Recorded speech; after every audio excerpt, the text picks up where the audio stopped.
میرے نبی کریم علیہ السلام کی پوری حیات مبارکہ میں آپ کو شکوہ نہیں ملے گا کہیں بھی۔ حضور یتیم پیدا ہوئے، کتنی دفعہ آپ کو کتابوں میں ملتا ہے کہ حضور روئے ہوں کہ میرا باپ ہوتا تو ایسے ہوتا، میری اماں ہوتی تو ایسے ہوتی۔ ہم روز نہیں روتے۔ نبی کریم صلی اللہ تعالیٰ علیہ وسلم نے اپنی زندگی ساری آزمائشوں میں گزاری۔ کہیں آپ کو محسوس ہوتا ہے کہ نبی کریم صلی اللہ علیہ وسلم کسی کے پاس بیٹھے اور فرمایا آؤ میں تمہیں اپنے دکھ سناؤں؟ ہمیں تو مسئلہ بن گیا ہے، ہم لوگوں نے اپنے آپ کو غیر مطمئن بنا لیا ہے۔ ہم ان ساری چیزوں کی ڈیمانڈ کرتے ہیں جو ہمارے مالک نے مناسب نہیں سمجھی ہمیں دینی۔ ہمیں اپنے آپ کو مطمئن کرنا چاہیے، سکون میں رکھنا چاہیے۔ اگر آپ تھوڑا سا اپنے آپ کو سکون دیں، اطمینان دیں، کہیں الحمدللہ، اللہ تبارک و تعالی جہاں جس کو چاہتا ہے وہاں اسے بٹھا دیا کرتا ہے۔ پھر ہم لوگوں کا منصب چھیننا چاہتے ہیں، حسد کرتے ہیں، بغض پیدا ہوتا ہے، عداوت پیدا ہوتی ہے، نقصان ہوتا ہے۔ فطری طور پر جو صلاحیتیں اللہ نے دی ہوتی ہیں ان کو بھی زنگ لگ جاتا ہے، زنگ لگنے لگتا ہے ان سب چیزوں کو جو اللہ نے اپنے فضل سے ہمیں دی ہوتی ہیں۔ تو بات کو یاد رکھیں کہ زندگی میں آپ مطمئن ہو جائیں کہ رب کریم نے جو دیا ہے وہ کمال ہی دیا ہے، کمال ہی۔ حضور کی ایک زوجہ محترمہ تھی تو ان کے ہاتھ ذرا لمبے تھے، مومنوں کی ماں۔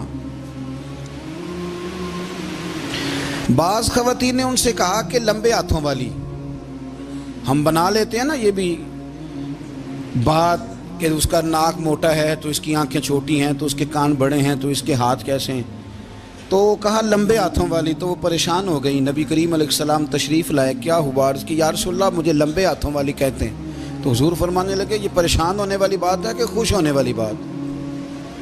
یا رسول اللہ کیا مطلب؟ فرمایا تو کہہ کہ رب نے لمبے ہاتھ اس لیے دیے ہیں تاکہ میں سخاوت زیادہ کر سکوں، میں سخاوت زیادہ۔ یہ جو میرا چہرہ ہے نا، یہ جو آپ کا چہرہ ہے، یہ آپ کی چاہت ہے کہ اللہ کی؟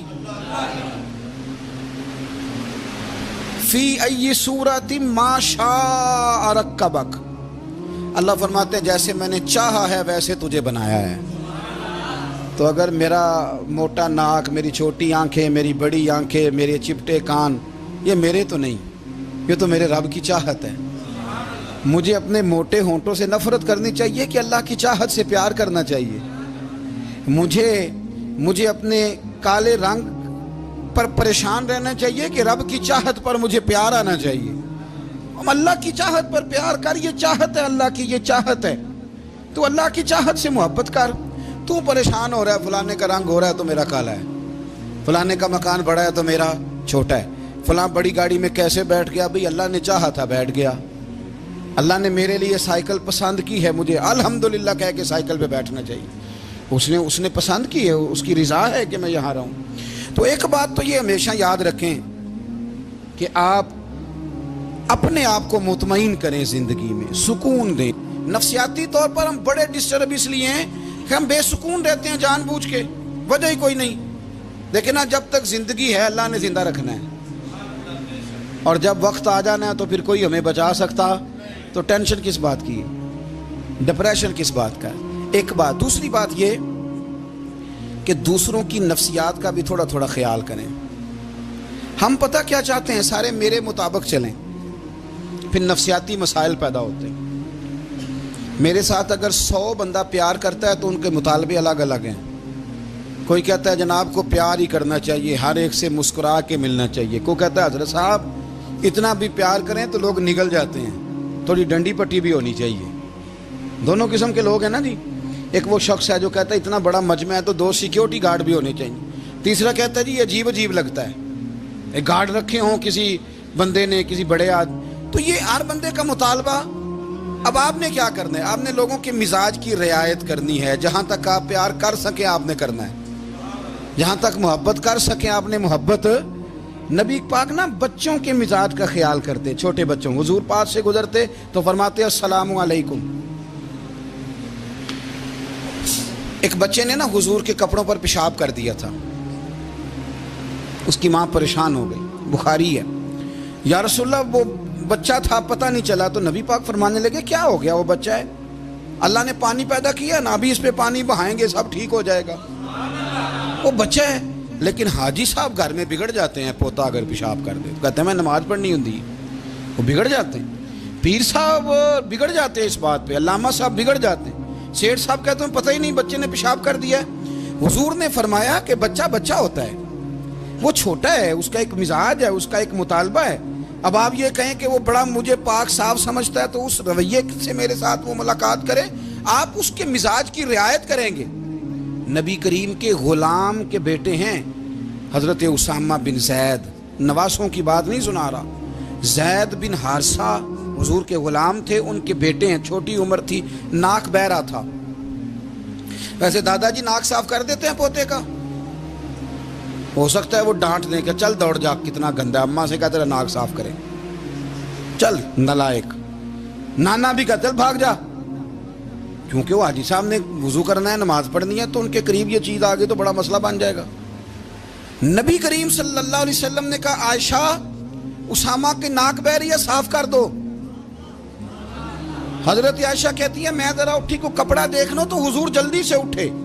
ایک روایت تو یہ کہ حضور نے ناک پونچھ دیا, اور دوسری میں کہ نبی پاک قریب پہنچ گئے. جناب عائشہ کہتے ہیں میں نے ہاتھ پکڑ لیا, میں نے کہا حضور کپڑا لینے گئی تھی, آ گئی. کہتے میں نے اپنے ہاتھوں سے ان کی ناک صاف کر دی, ریٹ صاف کر دیا. اللہ کے رسول گویا میری طرف دیکھ کے مسکرائے, حضور راضی ہوئے. بچے تو بچے ہوتے ہیں, بچے تو بچے ہوتے ہیں. اب آپ کو بچہ حاجی صاحب مانے, پہلے نمازی صاحب مانے, آپ کو پہلے بچہ جو ہے وہ بڑا سیاںا مانے, سمجھدار مانے, عقل مند مانے, پیر صاحب مانے. چھوٹا بچہ تو وہ نہیں مان سکتا. آپ اس کی نفسیات کے مطابق اس کے ساتھ چلیں. آپ رویہ وہ رکھیں کہ وہ بچہ ہے, وہ چھوٹا ہے. حضور بچوں کے پاس سے گزرتے تھے تو انہیں سلام کہتے تھے. آپ بھی کہتے ہیں, آج سے کہیں گے. حضور گزرتے چھوٹے کہتے السلام علیکم. اور نبی پاک صلی اللہ علیہ وسلم کبھی کبھی نا بچے کھیل رہے ہوتے تو حضور بیٹھ جاتے, فرماتے یار میرے سینے سے تو لگو. حضور زمین پہ بیٹھ جاتے, بچہ یوں ہاتھ پہ, بچہ دوڑا آتا, حضور کے سینے سے جب لگتا تو نبی پاک گر جاتے اور فرماتے اوئے ہوئے تم نے تو مجھے گرا ہی دیا ہے. یہ بچوں کے ساتھ آپ جو رویہ رکھیں گے وہ میٹھا ہوگا. اب آپ کہیں گے چونکہ اب میں ایک عہدے پہ ہوں, میں ایک منصب پہ ہوں, تو یہ آپ کی نفسیاتی کمزوری ہے. پھر کیا ہوتا ہے, بچوں کو ڈانٹ کے رکھا جاتا ہے, بے جا ڈانٹ ڈپٹ, بے جا سختی, اور بے جا ان کے ساتھ رویے, اور ان کے ساتھ بڑی عجیب و غریب قسم کی جو ہے وہ ہماری جو ہے وہ گھٹن گیپ آ جاتا ہے بچوں کے درمیان. بچے, میں کہا کرتا ہوں, پھر بچے ہمیں دکھ نہیں سناتے, وہ پھر غلط آدمی کو دوست بناتے ہیں, پھر اس غلط آدمی کو اپنی بات بتاتے ہیں, غلط آدمی رازدار بن جاتا ہے. آپ ان کی نفسیات کے مطابق ان سے پیار کریں, انہیں ٹائم دیں. آپ دیکھیں یہ کیا سوچتے ہیں, کیا کہتے ہیں, کس طرح کا ان کا رویہ ہے بچوں کے ساتھ. پھر نوجوان جب کوئی ہو جاتا ہے تو اس کی سوچیں جوان ہو جاتی ہیں. نوجوانوں سے معذرت کے ساتھ نبی پاک علیہ السلام نے نوجوانوں کی حکومت سے پناہ مانگی, نوجوانوں کی حکومت سے پناہ مانگی ہے, اس لیے کہ نوجوان بڑی جلدی پیار بھی کرتا ہے اور بڑی جلدی نفرت بھی کرتا ہے. سوچیں مضبوط نہیں ہوتی. نوجوان آدمی, جوان آدمی, بکھری ہوئی سوچیں ہوتی ہیں. میرے رسول کریم صلی اللہ علیہ وسلم نوجوانوں سے ان کے مزاج کے مطابق ڈیل کرتے تھے, ان کی طبیعت کے مطابق ان کی ذہن سازی کرتے تھے. ہم نا جوانوں کو وقت نہیں دیتے, ہم مطالبہ کرتے ہیں نوجوان سے کہ وہ ہے نوجوان, باتیں بوڑھوں والی کرے. اگر جوانی میں بوڑھوں والی باتیں کرے تو پھر تو شیخ سعدی کہتے ہیں سارے بوڑھے چھوڑ کے اس نوجوان کے پاس بیٹھو, اس کے پاس فیض زیادہ ہے. اگر ایسا ہو جائے, کیونکہ در جوانی توبہ کردن شیوائے پیغمبری, یہ تو اچھی بات ہے, لیکن میرے عزیز اگر ایسا نہ ہو, ایسا ممکن نہ ہو, تو پھر نوجوان کو آپ اس کی طبیعت کے مطابق ڈیل کریں. آپ اس کی سوچ دیکھیں, اس کا رویہ دیکھیں, اس سے پیار کریں. نبی کریم علیہ السلام کے پاس ایک نوجوان داخل ہوا, اندر داخل ہوتے ہی اس نے فٹافٹ ایک بات کر دی, کہنے لگا یا رسول اللہ مجھے زنا کی اجازت دے دیں. میرے جذبات بہت بھٹک گئے, میں روک نہیں سکتا. ہمارے ہاں ہمارے گھر میں کوئی فون کرے تو ہم غیرت مند بن جاتے ہیں. میری غیرت کو گوارا نہیں کہ کوئی میرے گھر میں فون کرے, اور اگر میں کسی کے گھر میں فون کروں تو پھر غیرت کدھر گئی؟ پھر بھی آپ غیرت مند نہیں صاحب, پھر بھی آپ غیرت مند نہیں. اگر آپ کسی کے گھر فون کرتے ہیں تو آپ غیرت مند نہیں؟ تو یاد رکھیں اگر آپ یہ حرکت کر رہے ہیں تو پھر آپ کو بھی تھوڑا احساس ہونا چاہیے نا۔ نبی کریم صلی اللہ تعالیٰ علیہ وسلم سے اس نے کہا مجھے زنا کی اجازت دے دے۔ حضور فرمانے لگے آگے آ جاؤ۔ حضرت عمر کہتے ہیں مجھے بڑا غصہ تھا، میرا دل کر رہا تھا اٹھوں اور 2 تھپڑ ماروں اسے۔ طریقہ ہے بات کرنے کا۔ حضور نے بلایا، پاس بٹھایا، تھپکی دی، فرمایا ایک بات تو بتا، تیرے سوال کا جواب پھر دیتا ہوں، ایک بات تو بتا یا رسول اللہ صلی اللہ تعالی وسلم۔ ارشاد فرمائیے، حضور فرمانے لگے تو پسند کرتا ہے کہ تیری بہن کے ساتھ کوئی زنا کرے؟ پسند کرتا ہے تو کہ تیری بہن کے ساتھ کوئی زنا کرے؟ کہنے لگا حضور میں بات بھی سننا پسند نہیں کرتا۔ تیری بیٹی کے ساتھ؟ کہنے لگا حضور زبان اس کی کھینچ لوں گا جو یہ بات کرے گا۔ کہا تیری ماں، تیری پھوپھی، خالہ کا؟ حضور خبردار کسی بندے کو میں اجازت نہیں دوں گا۔ تو رسول کریم فرمانے لگے جس سے تو زنا کی اجازت مانگ رہا ہے وہ بھی تو کسی کی بہن ہے نا، وہ بھی تو کسی کی بیٹی ہے۔ جو غیرت، جو حمیت تجھے اپنے گھر کے بارے میں آتی ہے وہ دوسرے کے بارے میں کیوں نہیں آتی؟ جب نبی کریم نے اس نوجوان کو اس کے مزاج کے مطابق سمجھایا تو اس کی آنکھوں میں آنسو آ گئے۔ عرض کرنے لگا یا رسول اللہ صلی اللہ تعالیٰ علیہ وسلم، حضور زنا کی ارادہ تو ایک طرف، آج کے بعد میری زبان پر اس کا نام بھی نہیں آئے گا۔ آپ سامنے والے کی نفسیات کو دیکھیں، آپ اپنے موڈ میں نہ رہیں۔ مجھے بڑی اچھی طرح یاد ہے ایک دفعہ نا مسجد میں ایک بچے نے نا آدھی بازوؤں کی شرٹ پہن کے نماز پڑھی۔ ایک بابا جی نے ان کو نا منع کیا، کہنے پورا کپڑے پا کے آیا کر، پتہ نہیں تمہیں؟ وہ کہنے لگا، بچہ کہنے لگا نماز ہو جاتی ہے، بازو آپ فولڈ کر کے ایسے کر کے، بڑے بازوؤں فولڈ کر کے پڑھیں گے تو کراہت ہے، لیکن ویسے بھی آدھے بازوؤں والی شرٹ میں نماز ہو جاتی ہے، لیکن اچھا عمل نہیں، اچھا یہی ہے کہ آپ کے بازو پورے ہوں۔ تو بزرگ ان سے کہنے پورے کپڑے پہنو، کہنے لگا بھئی ہو جاتی ہے نماز، میں بھی تھا۔ تو مجھے انہوں نے کہا جی حضرت صاحب بات سننا، میں نے کہا جی حکم۔ کہنے لگے ان کپڑوں میں نماز ہو جاتی ہے؟ میں نے کہا جی ہو جاتی ہے۔ کہندے لگتا ہے منڈا چودھریاں دا ہے، منڈا لگتا ہے چودھریاں دا ہے۔ فٹافٹ اسی وقت انہی پیروں پہ میں کہا جی کہ ہے واقعی چودھریاں دا بچہ، لیکن مسئلہ یہ ہے کہ دین چودھری کے لیے بھی وہی ہے اور غریب کے لیے بھی۔ تو آپ اس بچے بیچارے کو اندر آنے تو دیں، اس کو مسجد میں داخل ہونے دیں، انشاءاللہ کپڑے بھی ٹھیک پہن کے آ ہی جائے گا۔ لیکن ہم نے تو ذہن بنا لیا ہے کہ ہم نے اپنی مرضی کے مطابق لوگوں کو قابو کرنا ہے۔ ہم لوگوں کی ذہن کے مطابق اترنے کو تیار نہیں، بس سارے میرے مطابق چلیں۔ یہ تو بات کو پیشوا کرے گا، مقتدا کرے گا، وہ بھی سمجھائے گا۔ رسول کریم علیہ الصلوۃ والسلام لوگوں کو جبرن نہیں جھکاتے تھے، حضور دلائل دیتے تھے۔ نوجوان بچوں کو موقع دیں، انہیں سمجھائیں، انہیں قائل کریں، ان سے پیار کریں، ان کی نفسیات کو سمجھیں، اس کے مطابق ان کے ساتھ آپ ڈیل کریں، پھر آگے بڑھیں۔ عورتوں کے بارے میں میرے نبی کریم علیہ السلام نے بڑی نصیحت فرمائی ہے۔ محبوب کریم فرمانے لگے عورت ٹیڑھی پسلی سے پیدا کی گئی ہے، سیدھا کرنا چاہو گے ٹوٹ جائے گی، کہ جیسی ہے اس کے ساتھ ویسے ہی گزارا کرو، اس کی نفسیات کو سمجھ جاؤ۔ عورت تھوڑا سا چاہتی ہے کہ وہ کھانا پکائے تو اس کی تعریف کر دی جائے، تو بھائی کھڑی ہے صبح سے باورچی خانے میں، 2 لفظ بولنے میں کوئی حرج ہے؟ اور اگر کبھی نمک زیادہ ہو بھی جائے تو کیا خیال ہے، بیوی جان بوجھ کے زیادہ ڈالتی ہے؟ اس کا شوق ہے کہ اس کی انسلٹ ہو؟ ہمارا رویہ اتنا سخت ہوتا ہے، بعض اوقات اتنا تکلیف دہ ہوتا ہے کہ اس سے جذبات کو ٹھیس پہنچتی ہے، مزاج میں خرابی آتی ہے۔ تھوڑی تعریف دیکھیں، عورت چاہتی ہے تھوڑا سا کہ میرے خاندان والے، میرے سسرال والے میری تھوڑی عزت کریں، تو وہ اگر سارا کچھ چھوڑ چھاڑ کے آ گئی ہے تو جس طرح ہم اپنی بیٹی کے لیے ذہن رکھتے ہیں عزت کا، اگر تھوڑا اس کے لیے بھی بنا لیں گے تو میرا خیال ہے کوئی حرج والی بات۔ ہم نا لوگوں کا خیال رکھنے کی بجائے لوگوں کو چڑھاتے ہیں۔ ناراض تو نہیں ہو جائیں گے آپ؟ نہیں، رہن دینے لگتا ہے تو ہو جانا ہے بھائی، چڑھاتے ہیں لوگ۔ کسی نے کہہ دیا نا کہ یہ میرے گھر نہ آئے آج کے بعد، باپ نے بیٹے کو کہہ دیا یہ تیرا رشتہ دار نہ آئے، وہ کہتا ہے تو سویرے ضرور آئی، ویکھاں گا تینوں کیڑا ڈکدا ہے، آنا صبح۔ وہ کسی نے کہہ دیا نا اس گلی سے نہ گزرنا، کہنا میں ابھی گزروں گا، تو دیکھ لے جو تو نے کرنا ہے۔ ہم لوگوں کی نفسیات کے بلکہ پتہ چل جائے نا فلانے کو فلان چیز بری لگتی ہے، اس کو لوگ زبردستی کرتے ہیں، چڑھاتے ہیں، نفرتیں پیدا کرتے ہیں، اس کے اندر غرور لاتے ہیں، مزاج کے اندر چڑچڑاپن پیدا کر دی. یہ کام نہ کریں. آپ اپنے لیے کیا گراؤنڈ بنا رہے ہیں کہ لوگ آپ سے نفرت کریں، لوگ تکلیف دیں آپ کو. یہ نوجوان بچے کسی نے ہارن دے دیا گاڑی کا تو آپ اس نے گاڑی پیچھے کرنی نہیں، وہ ماں بدولت کو ہارن بجا دیا ہے. یہ مہذب قوموں کا یہ رویہ نہیں ہوتا.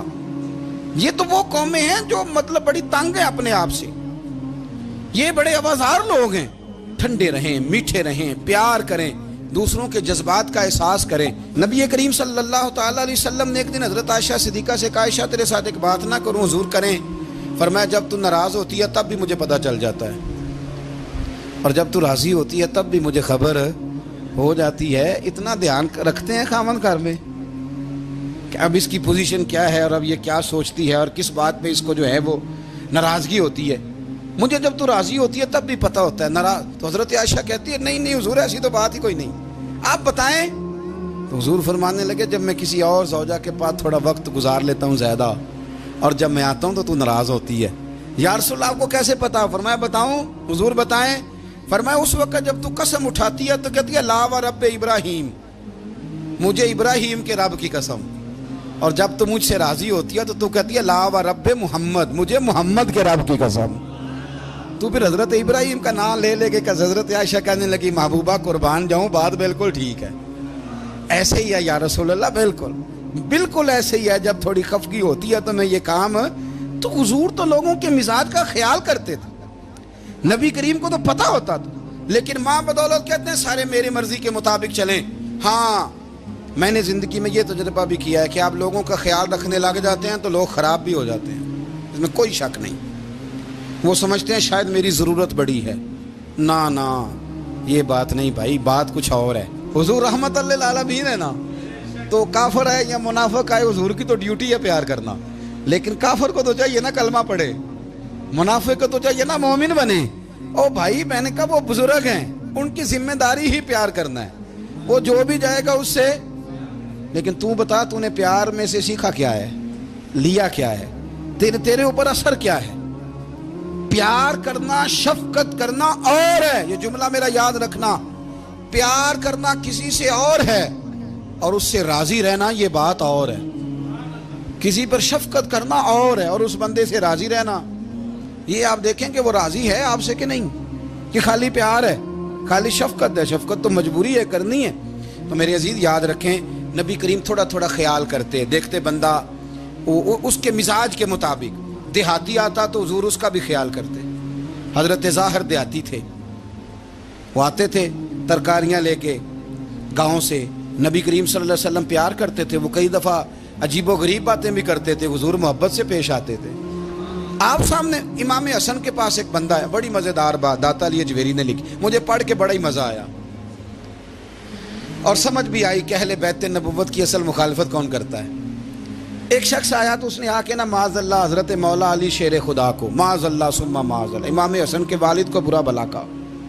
پھر امام حسن کو کہا، وہ برا بلا کہتا جا رہا ہے، امام حسن مسکراتے جا رہے ہیں، ہنستے جا رہے ہیں. انجوائے کرنے کا آپ کا موڈ بن جائے تو سب کچھ انجوائے ہو سکتا ہے، لیکن اگر آپ نے مرچیں دانتوں کے نیچے رکھ کے اچھی طرح چبا لی ہوں اور کانوں سے بھی دھواں نکل رہا ہو تو پھر تو بھائی کوئی چیز بھی انجوائے نہیں ہوتی. پھر تو قصور یہ ہے کہ مرچیں نہیں چبانی تھی، آپ نے اپنا مزاج خود بڑا کڑوا کر لیا ہے، وہ کیسے کام چلے گا. وہ آیا تو اس نے آ کے نا امام حسن کو، آپ کے والد کو معاذ اللہ ثم معاذ اللہ نقل کفر نہ باشد برا بلا کہا. وہ کہتا جا رہا ہے، امام صاحب ہنستے جا رہے ہیں. جب وہ تھک گیا تو امام حسن فرمانے لگے روٹی کھانی ہے، بھوک تو نہیں لگی ہوئی؟ کہنے لگا بڑی لگی ہوئی ہے. فرمانے لگے اس کو روٹی کھلاؤ. اس کو روٹی کھلائی. فرمایا تیرا حال؟ کہنے لگا بڑا غریب ہوں. ایک پیالے میں چاندی بھر کے امام حسن نے اسے دی اور جب اس کو دے دی نا تو غور سے چہرہ دیکھنے لگا. کہنے لگا آپ کا حلم دیکھ کے، سخاوت دیکھ کے مجھے یقین آ گیا ہے کہ آپ واقعی خون رسول ہیں. امام صاحب فرمانے لگے یہ بیچارہ اصل میں تنگ ہے اپنی زندگی سے، اصل اس کا حال کوئی نہیں تو میرے ساتھ یہ حرکتیں کر رہا ہے. تو یہ آپ سمجھیں اس بات کو، کچھ لوگ بیچارے ویسے ہی تنگ ہوتے ہیں، پریشان ہوتے ہیں، ویسے ہی بلا وجہ معاملہ ہی کوئی نہیں. امام حسن رضی اللہ تعالیٰ عنہ نے ہمیں سبق دیا ہے. وہ علامہ اقبال کہتے ہیں کہ ایک مولانا نا میرے سامنے نا ایک بھوکے آدمی کو سامنے بٹھا کے تو حدیث پاک کا درس دے رہے تھے. وہ بندے کو بھوک بڑی لگی ہوئی تھی, وہ درس دیتا جا رہا ہے. تو اقبال کہتے ہیں میں نے اسے کہا کہ فاقہ کش کو درس سے شریعت سے کیا غرض, اس کے شکم کی آگ کو تو روٹی چاہیے, میں اسے روٹی کھلا, اسے تیری کوئی سمجھ نہیں آ رہی, تو بھوک لگی ہوئی ہے, پہلے کھانا کھلا لے, پھر ذرا اس کے ہوش ٹھکانے آئیں گے, پھر اسے دین کی بات بتانا.